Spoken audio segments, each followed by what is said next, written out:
Just going to speak into the camera, something I do very rarely, about my feelings. And I do think that is something that is important in this particular landscape as it pertains to Marvel Rivals. Again, I like the game, obviously, play it a lot.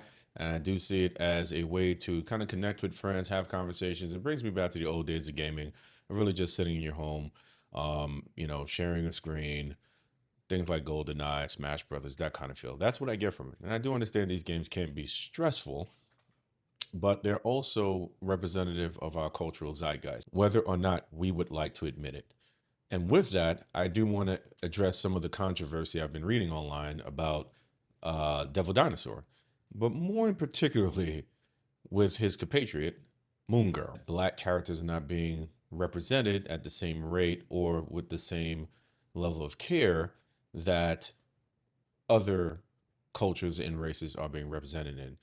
And at first, I wanted to take a very analytical approach, but I did read a couple things and I did hear from a lot of people where I tend to agree with their assertion of this, where it seems very odd when we speak about race that things get very analytical. They get very scientific all of a sudden. All of a sudden, everyone is a statistician. Everybody knows the cultural breakdown of America by the city, by the zip code, and what that really means. 14%, 13%. And there's a whole bunch of scientific reasons why Black characters and Black people as a whole should not expect to be represented in a certain way. And I'm not here to discuss the numbers. I think there's a lot of people who do that a lot better than I do.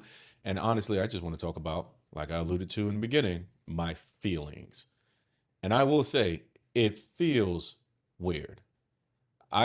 Feel as if Black characters in media in general, especially this year, is odd.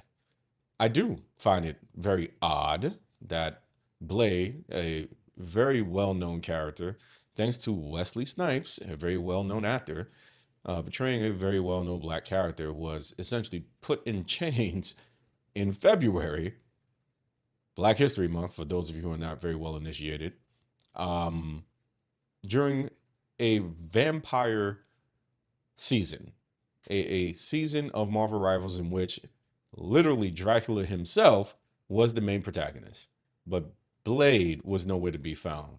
However, four white people somehow ended up being the centerpiece for that event, while Blade was relegated essentially as a background character and someone who had to be rescued.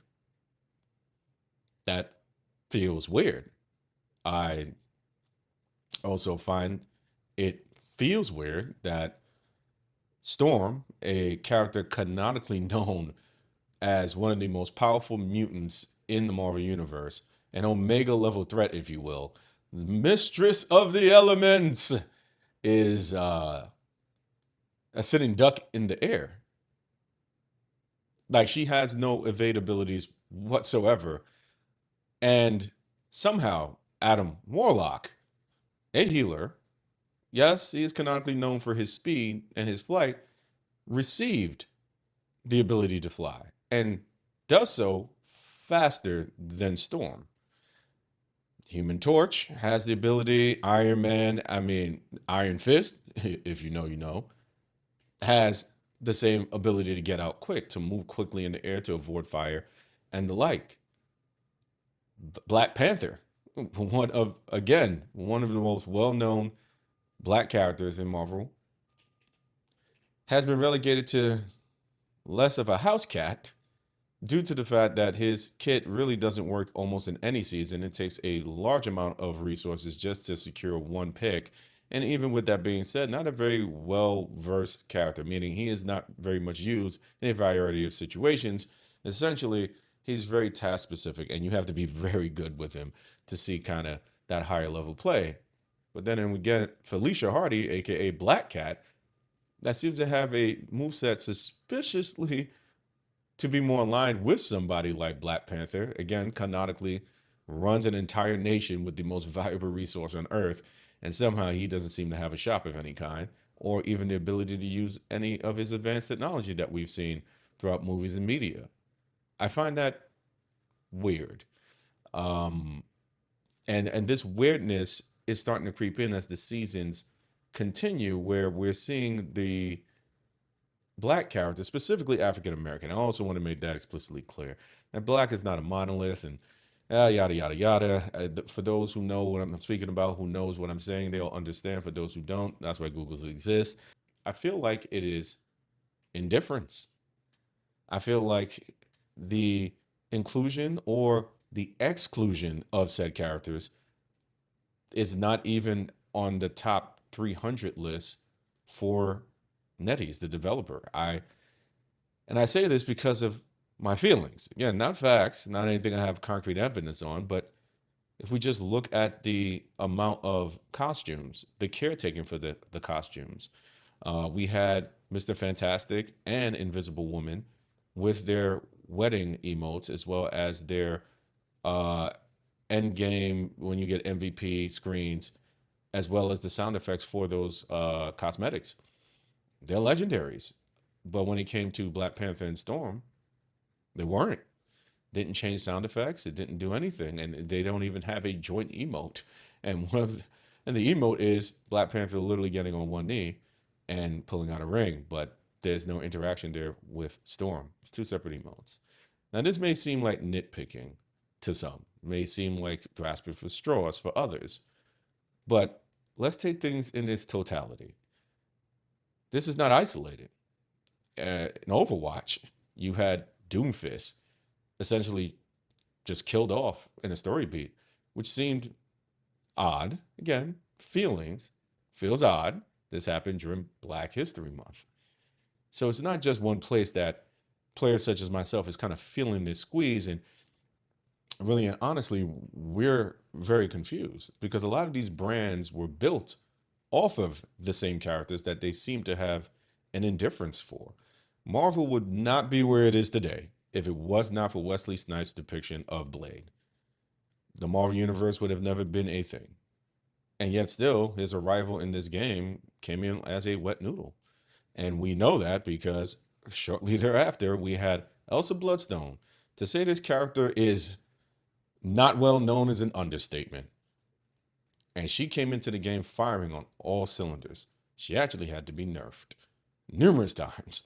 Strong skill set. For Christ's sake, one of her major things that sets her apart from other characters is the combat instinct mechanic, where the more damage you do, the more kills you get, you up this bar, and when it gets to its max level, it lowers your cooldowns. Seems like something that Blade could have benefited from.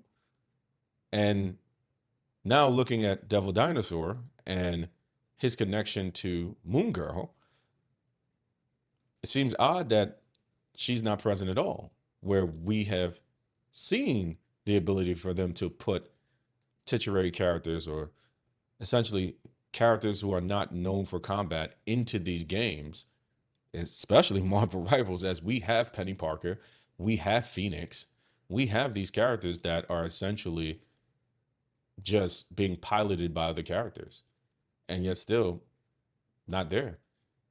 I mean, even the voice lines are kind of odd.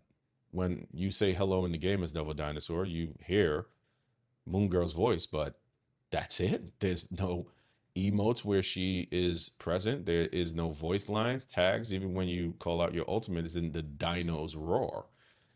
And I find that odd. Notice how I keep saying odd in my feelings because I have no concrete evidence to support anything that I'm saying.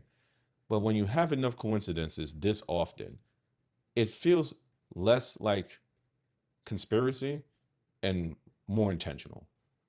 And again, I'm not stating any intent here. I think I'm honestly, I think it's the opposite. I think it's indifference. I truly feel in my heart that they just don't care. So where do we go from here? I say keep bringing it up. I say keep expressing the weirdness as it may be, instead of sitting silently and hoping and waiting for things to change. Your feelings are valid. And that is the thing about feelings. They do not need evidence and proof to be rock solid to be validated. But it is very odd that titular characters, I mean, very much characters woven into the fabric of a lot of our favorite stories, characters that are well known, has been around for decades, that are black, seem to have almost no fanfare or no care taken into their kit, what they can do, or even keeping them in the meta. I cannot remember any season where Storm was meta, where the Panther was meta. A lot of these other characters come in completely overtuned, super powerful, and they're not even well known. Emma Frost came in the game and was dominant as a tank. And if you're a tank player, you know how difficult it is to get netties to even pay attention to tanks, let alone make an overtuned one. And now we have another overtuned tank, but the representation is non-existent. So I leave this question to you, the viewer.